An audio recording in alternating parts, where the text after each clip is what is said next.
So tonight we're going to be talking about aliens, UFOs, and all the things that are from the other side. So, what? So stay tuned and grab a snack. Okay, so tonight we're going to be talking about the story of Betty and Barney Hill, which in 1961, this was like a big thing. You know what I'm saying? Like, people didn't talk about stuff like this in 1961. They were like going to church and cooking meatloaf, you know what I'm saying? So this was like a huge thing to come out in the 60s. Now, Betty and Barney, they had just gotten married. And they were actually driving back through Portsmouth, New Hampshire. Now, I guess that this is like a real mountainy kind of environment. They were all happy and like, oh, I'm so in love with you. I love you so much. I'm so glad I got married to you. You know what I'm saying? Like, they had gotten married in actually Montreal, and they were driving back home. Now, as they were driving back through the White Mountains of New Hampshire, they said that they were followed by a white light. A white light. Are we getting what they're throwing down here? A white light. So a white light is following them right behind them. It's telling them, you know what I'm saying? And Barney's probably hitting that gas. He's like trying to get away from it, you know what I'm saying? Because he's the man. He's got to take care of Miss Betty, you know what I'm saying? So eventually they pulled over, and what they said, they saw a floating light above their car. Now, me, I would have probably shit my pants, to be honest with you. Shit my pants. Betty would have had to go get me another pair of whitey tighties because I would have sold myself, you know what I'm saying? I don't know if I could have been the man if I saw all that. You know what I'm saying? A saucer is flying above your car. But anyway, you know, Barney is, you know, he's the man. Now, they said that they were enveloped in a white light, and eventually they had passed out. Whew. Now, when they came to, they were miles away from where they had originally pulled over, and they had no memory of what had happened. They're just like, where are we at? What's going on? It was like a long night at a frat house. I wonder if they had a hangover. Anyway, so when they got home, they noticed mysterious marks all over the car. And Betty's zipper was actually torn on her dress. And it's like, girl, what happened to you? And there was also mysterious stains all over the dress. I'm like, ugh. Little alien jizz? Ugh.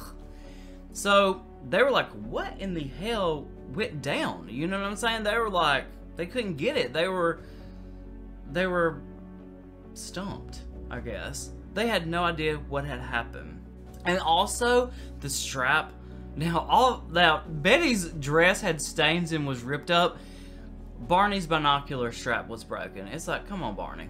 Come on. Betty over here gets the whole 1, 2, 3, and your binocular strap gets busted or broken? Come on now. So they had turned to hypnosis to try to figure out what had happened that night on that road, and why all those alien jizz stains were all over Betty's dress. So I'm guessing, like, these aliens were not like E.T. E.T. phone home. Did they want to get Betty pregnant? Were they trying to impregnate Betty? Lord, aliens are frisky, huh? So Betty and Barney, they actually found a hypnotist to help unlock those memories. And what they remembered was actually being taken into a saucer-like spacecraft, I guess you would say. And they were both separated and taken to 2 different exam rooms. I think this is when the butt probing starts to kick in. You know what I'm saying? We always heard about that a bit. Now, the hypnosis guy, I couldn't find his name. Isn't that weird? So the hypnosis guy said that Betty was terrified of recalling these memories. She was terrified. That's probably because her dress was torn and those stains were all over it. You know what I'm saying? Like, ain't no telling what the aliens did to Betty. Ugh. Little alien jizz. So, Betty was terrified. Now, they didn't really talk about Barney. Barney wasn't scared? Or did Barney like it? Now, with all the stuff that was going on, somehow a reporter actually got hold of the news of this abduction and that about Betty and Barney going to see a therapist. And boy, did shit hit the fan, y'all. Shit hit the fan. It was everywhere. Took one person. One person told the whole freaking story. That's how it is. You know what I'm saying? Like, you tell your best friend a little secret, and by the end of 7th period, it's all over the high school. Everybody knows your business. Oh, wait, that's something different. Never mind. They had to go public, pretty much. They were like, oh, shit. We might as well tell the business. We might as well tell it. You know what I'm saying? So, they end up telling their story, and it thrust them into the spotlight. Do you hear me? Thrust them into the spotlight. Now, what happens when you tell your story and people don't believe you? They talk shit. They talk shit. So, Betty and Barney, like, some people believe them. Some people were like, they're fucking crazy. You know what I'm saying? Some people are like, they are crazy. You know what I'm saying? Like, are you hearing this story about little aliens and being butt probed and stuff like that? And Betty's saying her dress was torn with a little stain on it. You know what I'm saying? I can hear the housewives cooking meatloaf on the telephone, talking bad about Betty. Get off my girl Betty's back. You know what I'm saying? Like, leave Betty alone. Her dress was torn, and there was alien jizz stains on it. She's terrified. She had a bad experience, guys. Give Betty some slack. You know what I'm saying? Their story actually became very well known, and it was called the Hill abduction or the Zeta Reticuli incident. Ooh, doesn't that give a little class to it? And it actually inspired quite a few books and films. And their story was actually adapted into the best-selling book, The Interrupted Journey. And it's 1975's television show. Hello.